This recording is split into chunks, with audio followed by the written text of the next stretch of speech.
One family is affected in Mokandar block. So, a cyclone hit and destroyed 19 houses and 4 electric posts at Maulanray village yesterday.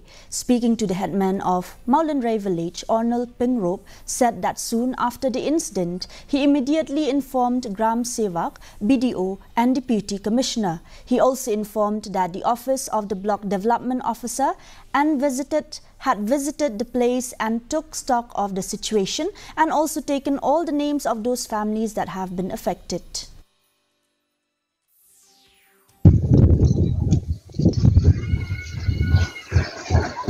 Ki jingjulor bo khambun gade tang tunumiyeng ka bala siak tapun neki biar ki ete kalong itu nersen jam tu ingala pentip no sha Gram Sevak te Gram Sevak la pentip sha video la pentip la sha DC office sha Deputy Commissioner.